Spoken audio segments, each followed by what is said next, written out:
The Moonstone has never chosen a child, the High Elder declared, his voice carrying across the silent courtyard.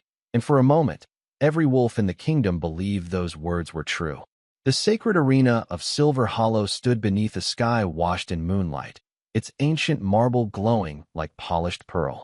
Hundreds of nobles filled the stone terraces rising around the ceremonial grounds. Alpha heirs stood proudly beside their families, dressed in fine ceremonial coats and silver crests, waiting for the moment their names would be remembered by history. At the center of the arena rested the Moonstone, a crystal larger than a carriage, untouched by time and surrounded by white flames that flickered without heat. According to legend, the moon goddess herself had placed it there thousands of years ago. It did not recognize power. It did not recognize titles. It recognized destiny.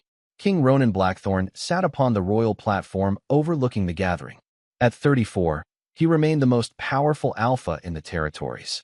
His dark suit was flawless, his silver crown gleaming beneath the stars, but there was a heaviness behind his eyes that no royal garment could conceal.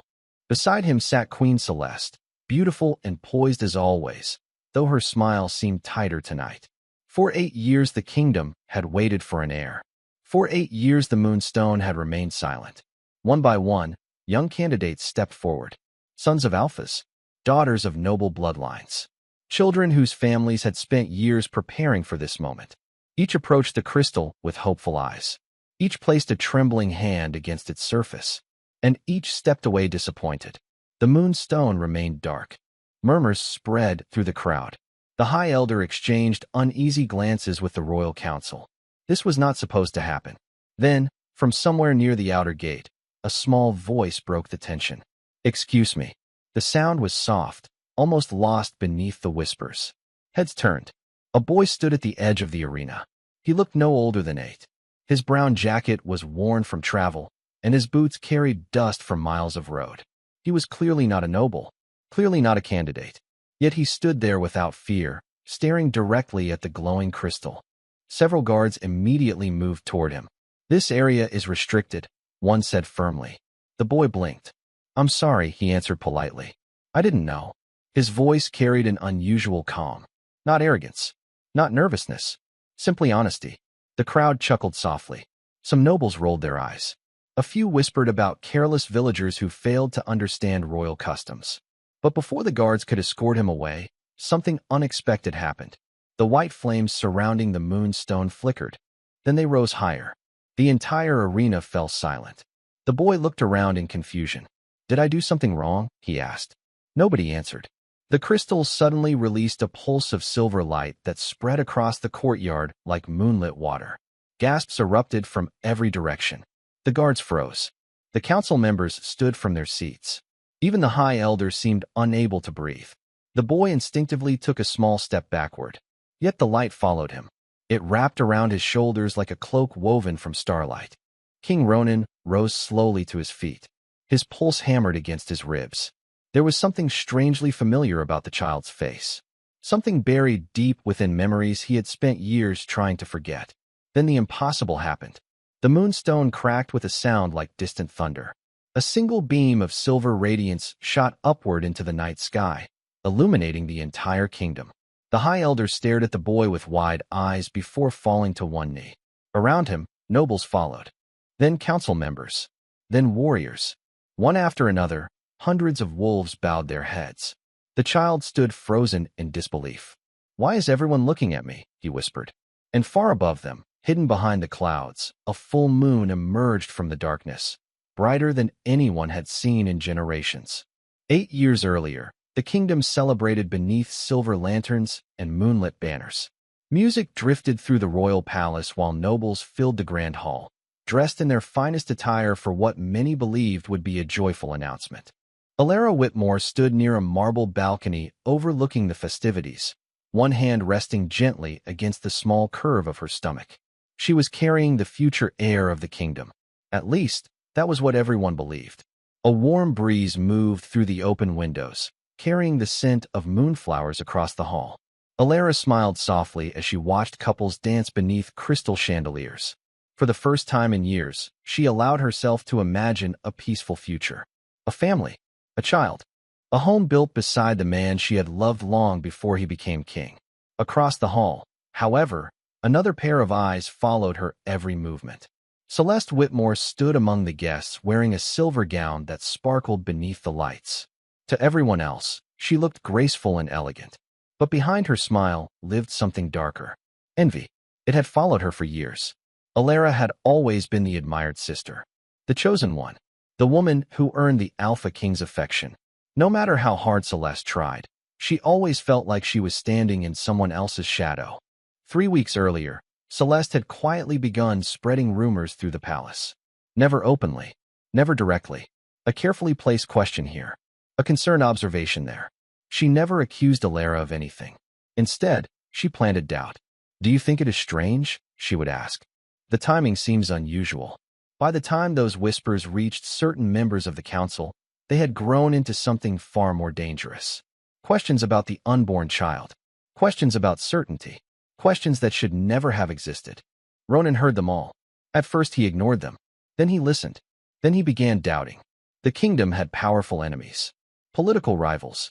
Noble families eager to challenge his authority. The possibility that his future heir could become the center of controversy frightened him more than he cared to admit. Celeste knew exactly which fears to exploit. Now, as the celebration continued, she stood beside several council members watching the final pieces of her plan unfold. The ceremonial horn echoed through the palace. Conversation stopped immediately. Every noble turned toward the royal platform. King Ronan stepped forward wearing black ceremonial robes trimmed in silver. The room fell silent. Alara's heart fluttered with excitement. This was the moment. The official announcement. The beginning of their future. Yet the instant their eyes met, a chill traveled through her chest. Something felt wrong. Ronan's expression lacked warmth. He looked distant. Unreachable. The king slowly addressed the crowd.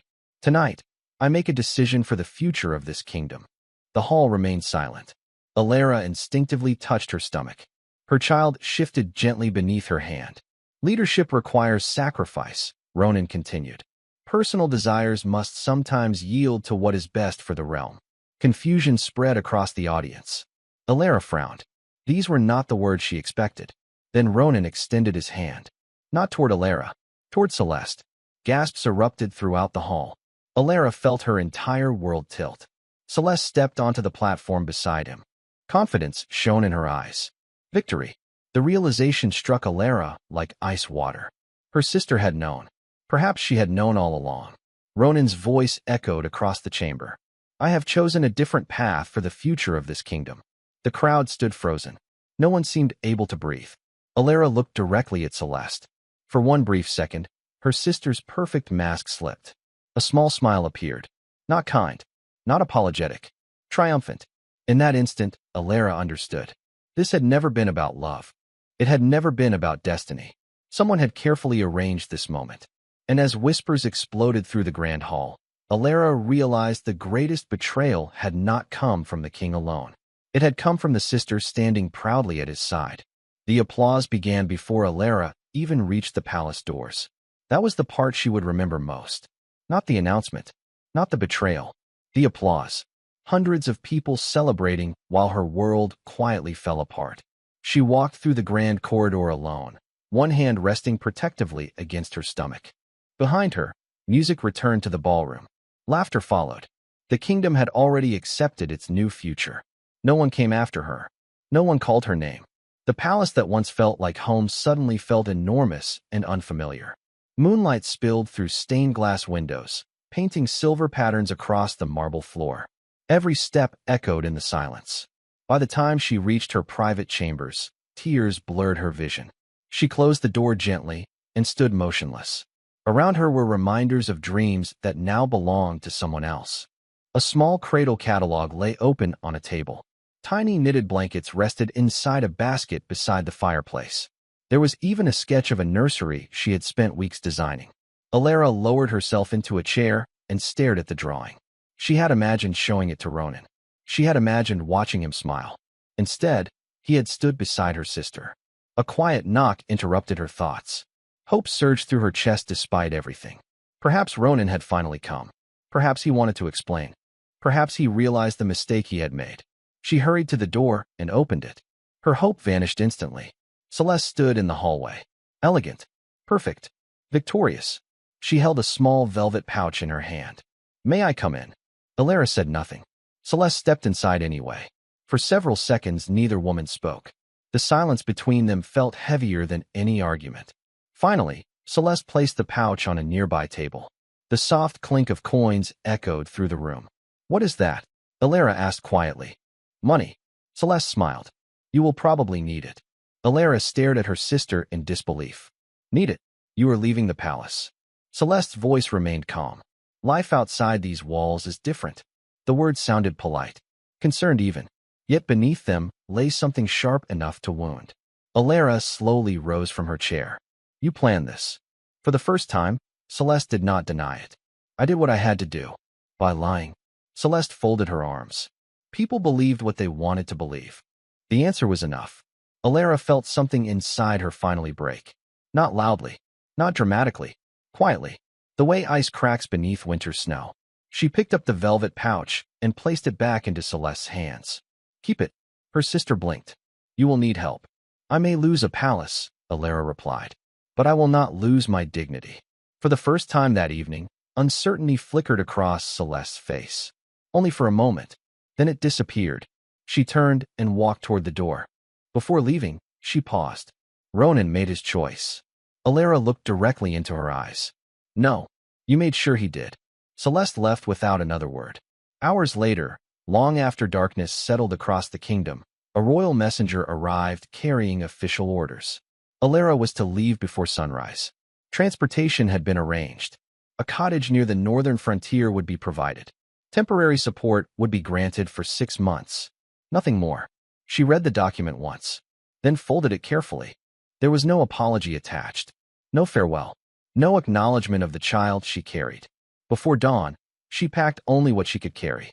Family photographs, several books, a silver necklace that had belonged to her mother. Everything else stayed behind. As the carriage rolled away from the palace, frost glittered across the gardens. Alara looked back one final time. High above the towers stood a balcony. For a brief moment, she thought she saw a familiar figure watching from the shadows. Ronan. The carriage turned. The palace disappeared from view. Alara lowered her gaze and placed both hands over her unborn child. "Whatever happens next," she whispered, "I promise you this. You will always be loved." And somewhere high above the clouds, hidden beyond mortal sight, the moon goddess listened. Winter arrived early that year. Snow covered the northern frontier weeks ahead of schedule, transforming the forests into a sea of white beneath endless gray skies. Inside a small cottage near the edge of the woods, Alara sat beside a crackling fireplace with a sleeping infant resting against her chest. The journey away from the palace had ended months ago, but some wounds still lingered. There were nights when memories returned without warning. Nights when she remembered the ballroom, the whispers, and the moment her entire future changed. Yet whenever she looked at her son, those memories lost a little of their power.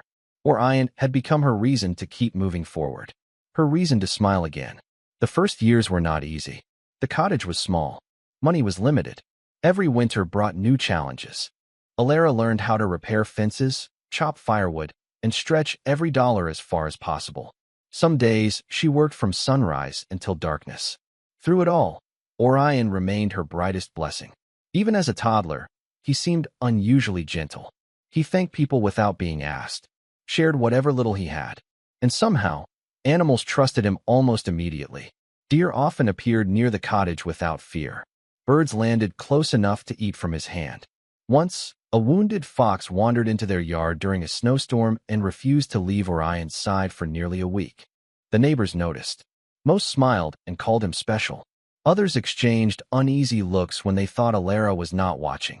As Orion grew older, the whispers began. They started quietly. Small comments carried by the wind. Questions asked behind closed doors. Who was the boy's father? Why did no one ever visit? Why did strange things seem to happen around him? Alara ignored the gossip as best she could. But children were less careful than adults. One afternoon shortly after Orion turned 6, he returned home much earlier than usual. Alara immediately sensed something was wrong. He placed a basket of kindling beside the door and sat quietly at the kitchen table. No smile. No excited story about his day. Just silence. Orion, she asked gently. What happened? The boy stared at his hands. For several seconds he said nothing. Then he finally looked up. There was hurt in his eyes. The kind of hurt no child should carry. Some boys in the village said I do not have a father. Alara's heart broke. She pulled out a chair and sat beside him. Orion swallowed hard. One of them said fathers stay when they love their children. The room suddenly felt smaller. The fire crackled softly in the background. Outside, snow drifted past the windows. Alara reached for his hand. Listen to me. Orion lowered his eyes. Did my father not want me? The question struck deeper than anything she had faced since leaving the palace. Not because she lacked an answer, because she knew how much courage it had taken him to ask. She gently lifted his chin. You were wanted from the moment I knew you existed. By you. By me, she agreed softly. Every single day. Orion blinked rapidly. But not by him. Alara hesitated. The truth was complicated. Too complicated for a 6-year-old boy. Sometimes people make mistakes, she said. Big mistakes. That does not change your worth. Tears threatened to fill Orion's eyes, but he fought them back. Then why does it still hurt? Alara wrapped her arms around him and held him close. Because you have a good heart. For a long time they sat together beside the fire. Eventually Orion relaxed against her shoulder. Yet that night, after he had fallen asleep, Alara stood alone by the window watching snow fall across the dark forest. The question he asked continued echoing inside her mind. Did my father not want me? She wished she could protect him from every future disappointment. She could not. What she did not know was that destiny had already begun preparing an answer. And far beyond the cottage, hidden deep within the forest, a pair of glowing silver eyes watched over the sleeping child from the shadows. The winter Orion turned 7 was the coldest anyone in the northern frontier could remember. Snow buried the roads for weeks at a time, and icy winds howled through the forest day and night. Supplies became scarce. Travelers stopped passing through the region, and even the small village nearby struggled to keep food on their tables. Inside the cottage, Alara sat beside the fireplace counting the few coins she had left. The tiny pile seemed smaller every evening. Firewood cost more. Flour cost more. Everything cost more. Yet whenever Orion asked if they were going to be all right, she smiled and told him yes. She always told him yes. One evening, Orion pushed open the cottage door carrying an armful of firewood nearly as large as himself. Snow clung to his boots, and his cheeks glowed red from the cold. The scent of soup immediately filled the air. His eyes brightened. That smells amazing. Alara laughed softly. Wash your hands first. Orion hurried to the sink. Dinner was simple. A little broth, vegetables, and fresh bread traded from a neighbor. Yet Orion ate as though it were a royal feast. He spent the meal talking about the animals he had seen in the woods and a fox that followed him for nearly half a mile. Alara listened with a smile, but her heart remained heavy. The cupboard behind her was almost empty. There would not be enough food to survive another month. That night, after Orion fell asleep, Alara sat alone beside the dying fire. Moonlight streamed through the window and settled across her lap. In her hands rested the last valuable thing she owned, a silver necklace that had belonged to her mother. Her fingers traced the delicate crescent-shaped charm hanging from its chain. She remembered the day her mother had given it to her. Some treasures are worth more than gold, she had said. Alara closed her eyes. Then she carefully placed the necklace into a small cloth pouch. The following morning, she walked nearly 5 miles through snow-covered roads to a trading post outside the village. By sunset, the necklace was gone. In exchange, she carried home bags of flour, dried vegetables, firewood vouchers, blankets, and enough supplies to survive the rest of the winter. When she arrived, Orion ran outside to help unload everything. Where did all this come from? He asked excitedly. Alara smiled. I found a way.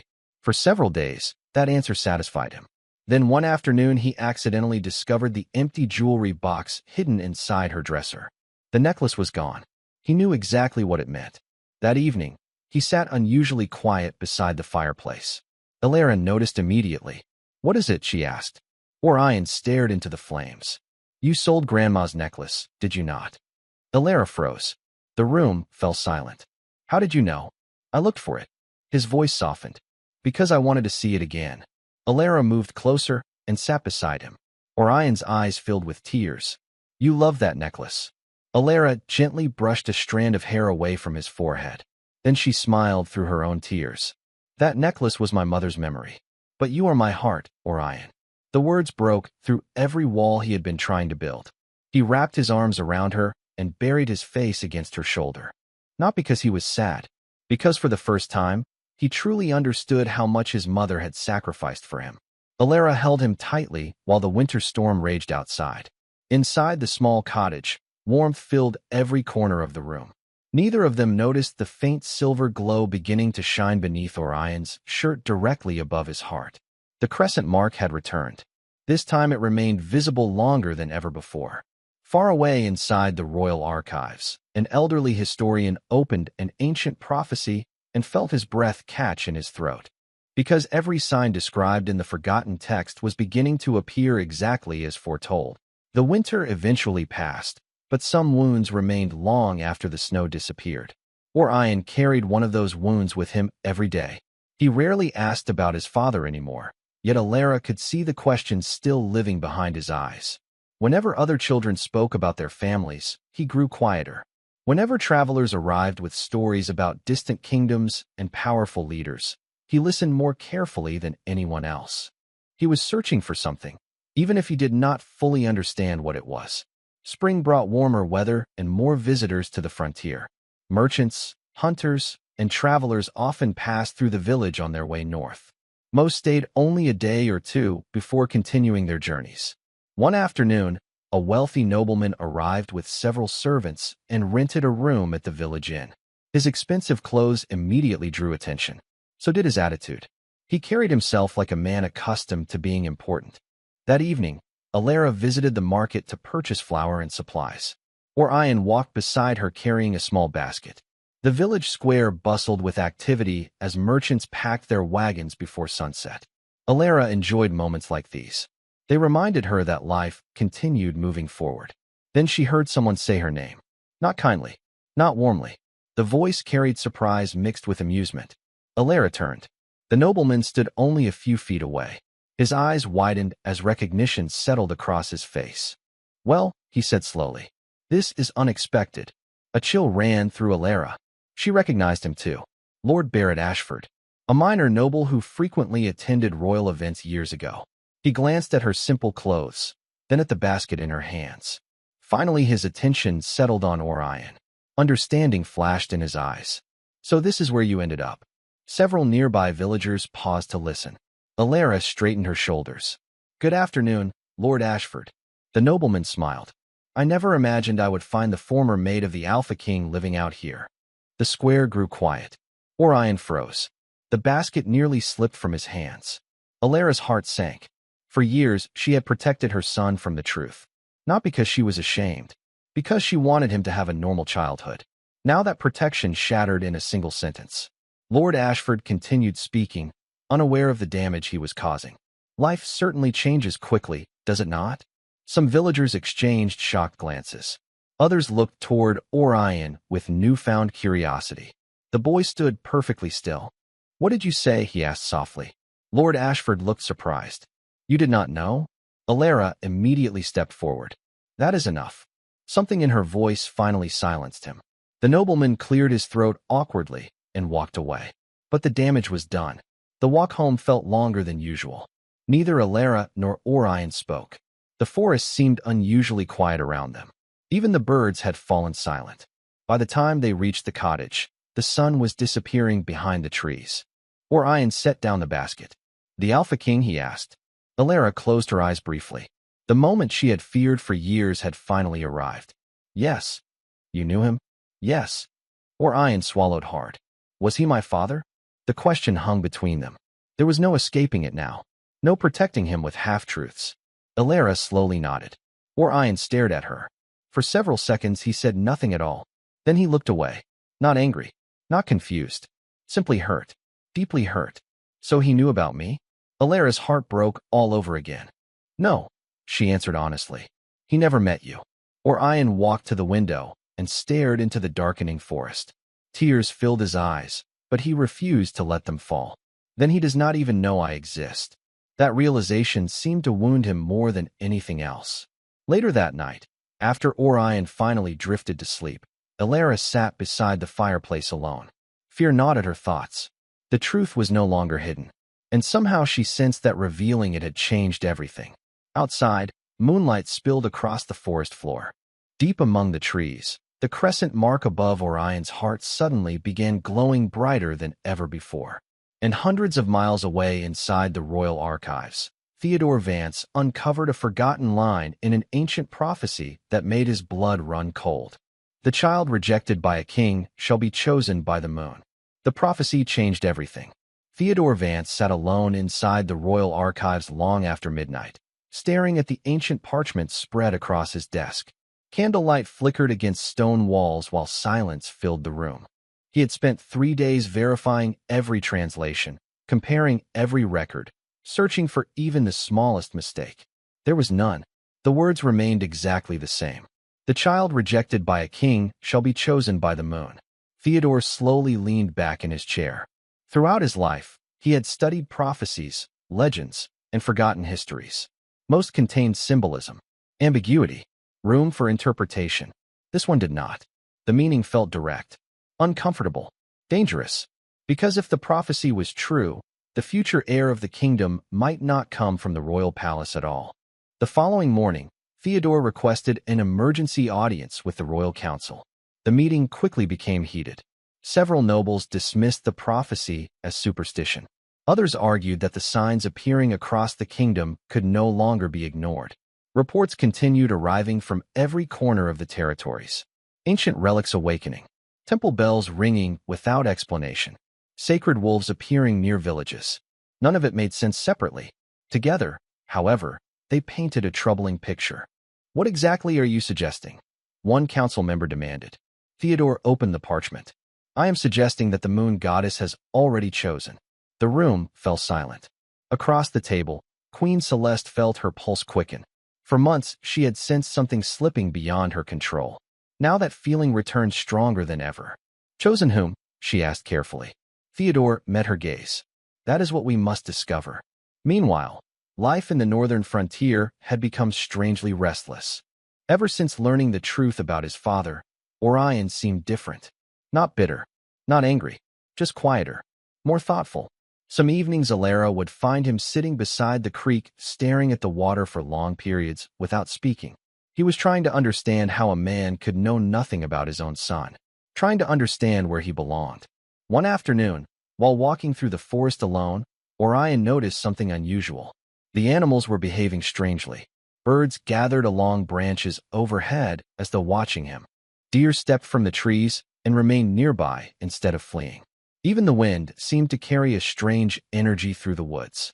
Eventually, he reached the hidden clearing where he had once discovered the silver pendant. The ancient stone pillars stood exactly as before, yet something had changed. The symbols carved into the stone now glowed faintly even in daylight. Orion stepped forward. The crescent mark above his heart immediately grew warm. A pulse of silver light traveled across the platform. Then the voice returned. Soft, gentle, familiar. The time approaches. Orion spun around. Who are you? The forest remained still. What do you want from me? For several moments, there was only silence. Then the voice spoke again. You will soon stand where destiny calls. The glow intensified around the clearing. Orion's heart raced. I do not understand. You will. The light faded. The voice disappeared. Yet this time something remained behind. A silver feather rested upon the stone platform. Orion carefully picked it up. The moment he touched it, a vision flashed across his mind. A massive arena. Thousands of people. A crystal shining beneath moonlight. Then the image vanished. Orion staggered backward, breathing hard, confused. Far away in the capital, the moonstone suddenly released a brilliant pulse of light visible across the entire city. Temple bells rang immediately. Priests rushed into the streets. Citizens pointed toward the sky. The sacred crystal had remained dormant for decades. Now it was awake. By sunset, an official announcement spread across the kingdom. The ceremony of choosing would be held in 30 days. Every noble family would be invited. Every heir would present themselves before the moonstone. Yet hidden inside the ancient prophecy was one final line Theodore had not yet shared with anyone. because even he struggled to believe it. The moon shall not choose the strongest bloodline. The moon shall choose the forgotten son. The capital had not seen crowds like this in decades. Thousands filled the sacred arena long before sunrise. Noble families arrived in decorated carriages. Priests gathered beneath white banners bearing the symbol of the moon goddess. Every seat overlooking the ceremonial grounds was occupied. Everyone wanted to witness history. Everyone wanted to know who the moonstone would choose. Yet among the excitement and celebration, Alara felt only unease. She stood near the outer edge of the arena with Orion beside her. The silver pendant rested against his chest beneath his jacket. Since receiving the royal invitation, the crescent mark above his heart had glowed almost every night. The signs were growing stronger. Whatever destiny had planned, it was very close now. "Are you nervous?" Orion asked. Alara looked down and smiled gently. "A little." He nodded. "Me too." Across the arena, King Ronan sat upon the royal platform beside Queen Celeste. The years had changed many things, but not the weight he carried in his eyes. Ever since Theodore revealed the prophecy, an uneasy feeling had followed him everywhere. He could not explain it. He only knew that every instinct told him this day would alter the kingdom forever. The ceremonial horn sounded. Silence swept across the arena. One by one, noble heirs approached the moonstone. Sons of powerful alphas, daughters of ancient bloodlines, children whose families had spent years preparing for this moment. Each stepped forward confidently. Each placed a hand against the crystal. Nothing happened. The moonstone remained dark. Murmurs spread through the crowd. Concern appeared on the faces of priests and elders. Hours passed. More candidates came forward. Still nothing. Then the crystal pulsed. Once. Twice. A ripple of silver light spread across its surface. The entire arena froze. The High Elder stepped backward in surprise. The moonstone had finally awakened. Yet it was not reacting to any of the candidates standing before it. The light moved across the arena like flowing water. Searching. Watching. Then it stopped. Directly in front of Orion. Gasps erupted from every direction. The boy stared at the crystal in disbelief. "Me," he whispered. The silver pendant around his neck suddenly began glowing.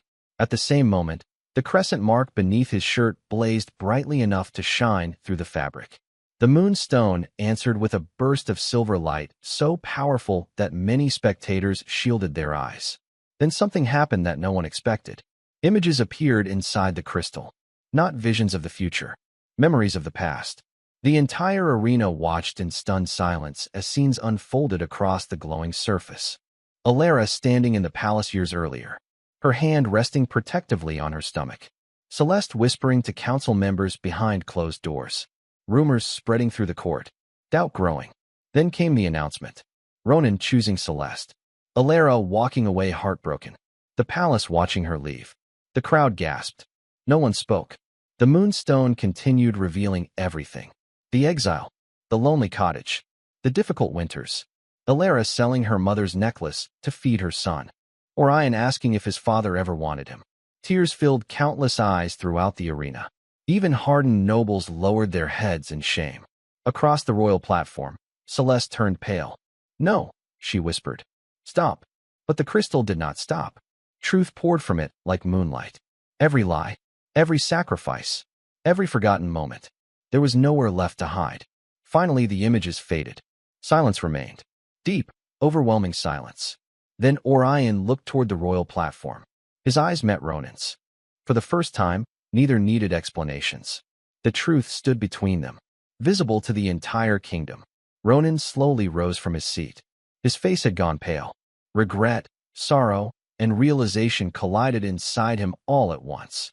Before he could speak, the moonstone released a final pulse of silver light. The High Elder dropped to one knee. "The prophecy is fulfilled," he whispered. "The forgotten son has returned. The forgotten son has returned." The words echoed across the arena long after the High Elder spoke them. Thousands stood frozen beneath the silver glow of the moonstone. No one cheered. No one moved. They were still processing what they had witnessed. The truth had not been revealed by a witness, not by a rumor, not by an accusation. It had been revealed by the moonstone itself. Every sacrifice, every betrayal, Every tear Alara had hidden during the past 8 years now belonged to the entire kingdom. Orion stood quietly at the center of the arena. The silver light surrounding him felt warm rather than overwhelming. He looked toward his mother first. Not the king, not the elders, not the crowd. Alara smiled through her tears. For years she had worried that her son would grow up believing he was unwanted. Yet here he stood before the entire kingdom, chosen by the highest power they knew. At that moment, Orion took a single step forward and looked directly at King Ronan. The arena held its breath. Ronan slowly descended from the royal platform. Each step felt heavier than the last. He had faced wars, political crises, challenges that threatened the stability of the kingdom. None of them compared to this moment. When he finally stood before Orion, neither spoke immediately. The resemblance between them was impossible to ignore now. The same eyes, the same quiet strength, the same stubborn determination. Ronan swallowed hard. "I did not know," he said softly. Orion listened. "I know." There was no anger in the boy's voice. Somehow that made it harder. Ronan lowered his gaze. "That is not an excuse." Silence followed. Then Orion asked the question he had carried for years. "If you had known, would you have come for us?"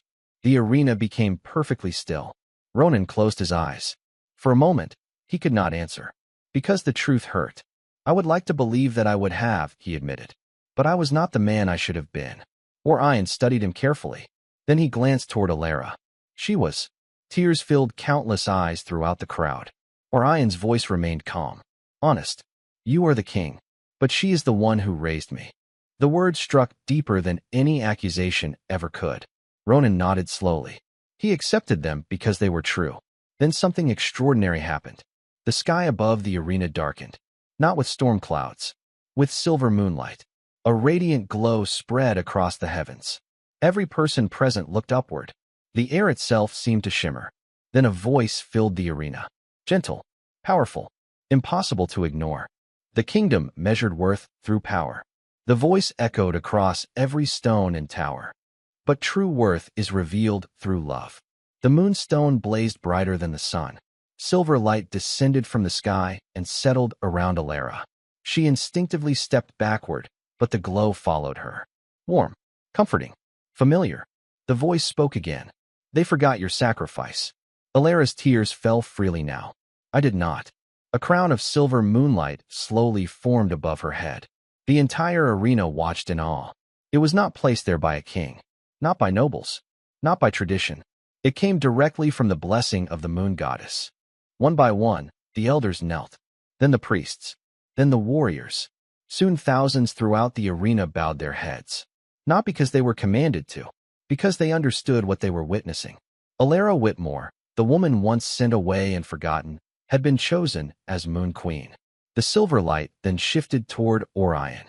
The crescent mark above his heart glowed brilliantly. The moonstone answered with a pulse so powerful that its light spread beyond the arena and across the entire kingdom. "The future has been chosen," the voice declared. "Not through blood alone, but through character." Orion felt his mother's hand find his. He smiled. For the first time in his life, he did not wonder where he belonged. He already knew. As the moonlight slowly faded, cheers erupted across the arena. Not for a king, not for a prophecy, but for justice. Real justice. The kind that arrives quietly after years of waiting. High above the kingdom, the full moon shone brighter than ever before. And beneath its light, the woman they abandoned became a queen. The boy they overlooked became the kingdom's future, and the truth they tried to bury became the legacy that would be remembered for generations.